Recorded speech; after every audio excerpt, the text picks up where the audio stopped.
Alright guys, Hayzink here, welcome back to the channel for another Street Fighter Duel video. So this video is going to be not negative.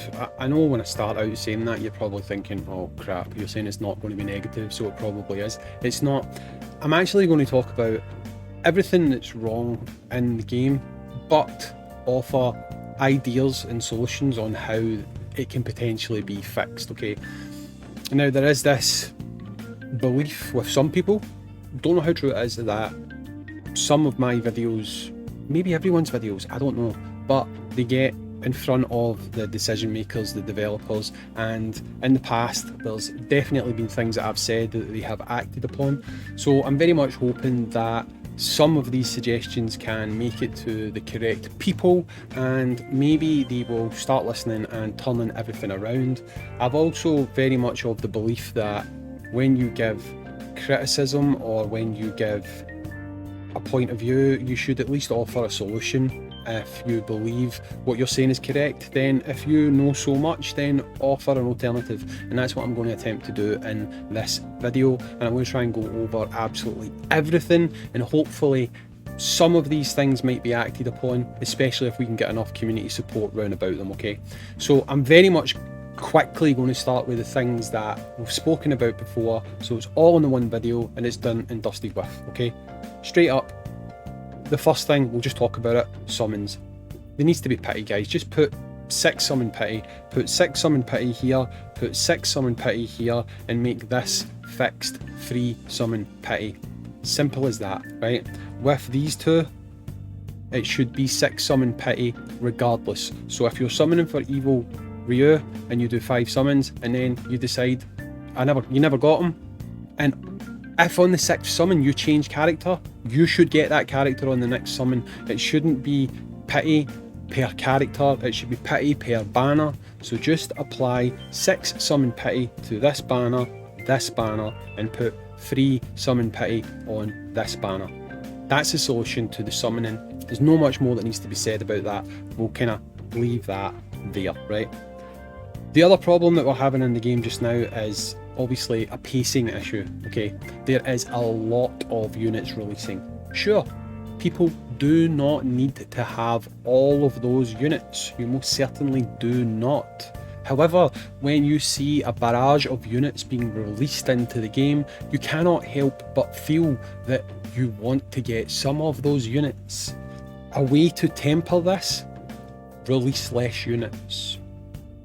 Per month, release less units. Instead of doing 5 a month, do 2, do 3. That 100% would make people feel like they had the opportunity to save up some resources. Sure, you don't care about those people because they're not making you money, I get that. However, even people who spend money start to get burnt out on this, okay? Now, we've spoken about this before. They've got this revolving door policy of new players in, old players out. They don't care about the old players, they just want the new players. I've said previous times, as recently as 2 or 3 days ago, that there's diminishing returns on that. You're going to have less players coming in and more players going out. So it's going to hit a tipping point at some point. So slow it down now. Start trying to retain the players that you've got. The solution to doing that is slow down on your release schedule. It's simple, it's easy, it's very, very quick. You can turn it around very, very quickly. Just slow the pace down. Do not release as many units as quickly, okay? The other thing, and this does revolve around summoning again, remember this exists. This, guys, remember this exists, okay? Remember these exist. As developers, you should be making more effort to make more characters available like this, okay? Your overriding tendency is to release these, which are very difficult to get. Players need you to start releasing more of these. If you're going to insist on releasing more than 3 units a month, then bare minimum, at least 2 of them should be from this. Then players have something to aim for, something that they can get because at the end of the day, you need your non-spending players to encourage others to continue to play this game, because if you do not have non-spending players sticking around, what starts to happen is you start to have server population issues, you start to have guild activity issues, all of these things, and this can be avoided by keeping those players in the game and happy, and that's what we're looking for, right? Speaking of, this is another thing we can offer a solution for: guild populations. We have server issues, we have people who are joining new servers, they're joining guilds, and they're stuck because their server is dead and they are not getting the activity they need to get on their guilds for guild events and stuff. The simple solution to this is you have to find a way to re-enable cross-server guild joining, okay? I don't really care how you do it, but you have to basically open the floor up where people who are in a server that might not be as populated or as popular can join a guild somewhere else where they can at least take full advantage of everything the game has to offer.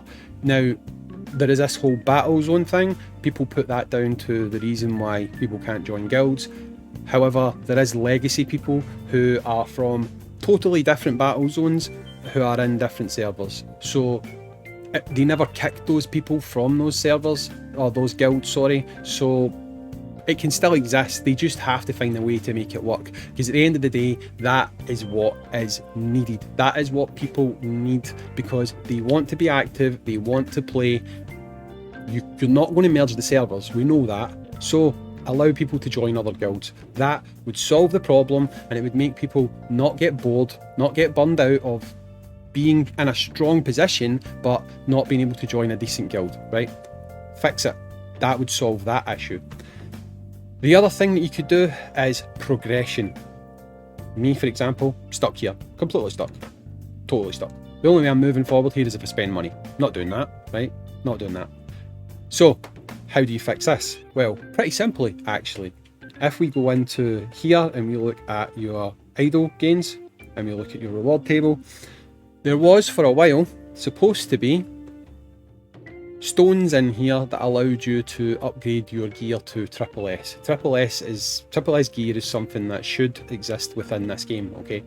They have still not enabled that. Despite the game advertising this month 1 as a reward, they took it away, and instead of like slowly working towards adding that into the game, they've still not done that, okay? Adding that into the game would allow people to aim for something, work towards something, and upgrade their character's powers without having to just constantly spend money on breakstones, on EXP gain and stuff like that. You would allow people to get over the hump. If you look at someone like Payne, he's put out a video showing these levels much later on than me that have insanely high requirements. Those levels need that gear. They are designed with you having that gear in mind. Sure, they need high level characters, but they also need that gear. So there is functions in this game currently that require this gear that they have still not enabled within the game. Enabling that within the game would make people feel a sense of progression, would give them something to aim for, work for, and overall improve their gameplay experience. Simple. The other issue we have is, again, it pretty much is sort of a revolving around everyone, not just free-to-play players, but I will say free-to-play. There isn't enough sort of a, how do I put this, welfare within this game. Most gacha games have some form of welfare or welfare units. As it stands, we have one truly free-to-play character in this game, and that character is Fashion Blanca. They need to, even if it's once a quarter, right, so even if they only do this once every 3 months, they should introduce a free-to-play legendary character that we can earn through gameplay, right? So even if they want to do it like, you know what, we'll give you Fashion Ken, 3 months later we'll give you Fashion Right, whatever, right? Doing that gives people something to aim for, work towards with missions in game or whatever, and then have a decent character within their box that hasn't cost them a fortune, you know. Look at Fashion Blanca, people really liked that, you know. Even if you knew you were only going to get 4 units on that level a year for free, that can be enough to keep people invested. That can be enough to keep people ticking over and playing, you know. They might pick up some other characters along the way, but having those characters as sort of a pillars that they know they can aim towards is definitely going to be something that would keep people more engaged and more involved in the game overall. The final thing I want to talk about that's a kind of ongoing glaring issue with the game is bugs and mistranslations and stuff like that. Honestly guys, the one way that you can fix this is playtesting. I mean, it's pretty damn simple, playtesting. All you have to do is have an advanced server that is around about 2 weeks ahead. There's a few games that do this already, but the client that would be used would essentially have the updates rolled out 2 weeks in advance of everyone else. You allow key people to be in those servers, so people who have signed NDAs, whatever, they playtest the game for you. They tell you about things they've noticed with relation to translations, with relations to how the summoning system's working, how the character's functioning. You get all that information, and then before you push that patch out to the public, it's correct, it's working, and we don't have to have this players playtesting and bug fixing while the game is live, because at the end of the day, if you summon for a unit that does XYZ, and the only reason it does that is because it's bugged, when they then fix that unit, you've either not got what you paid for, or the unit you maybe skipped is better than you thought because the bug was affecting how it performed. So if you can take care of that in playtesting through beta servers, then these things can be avoided, and you don't really have to deal with the public fallout all the time of this unit is broken, that unit is broken. It's very simple.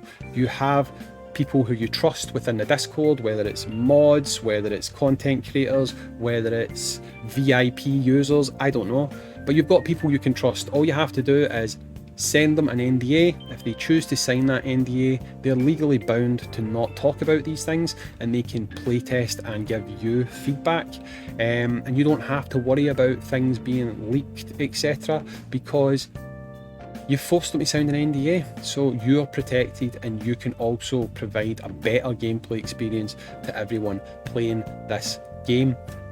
Everything is easy to fix. Everything is very easy to fix. It's not going to cost money. It's not going to cost a lot of time. It is very simple. All you guys have to do, and by you guys I'm speaking to the developers here, is listen to advice that people like myself give you, other people give you. It's very simple to fix, it's very simple to get on top of, and again, if you do it quickly and do it now, this game can still thrive, okay? But the longer you leave it, the more it's going to decline, the more it's going to gain a bad reputation, and ultimately that is something that is very, very hard to recover from. So that's my advice. I've tried to keep it concise, I've tried to keep it all in the one video so that there isn't any confusion. This is how you improve things, and hopefully you do listen. Anyway, thanks for watching.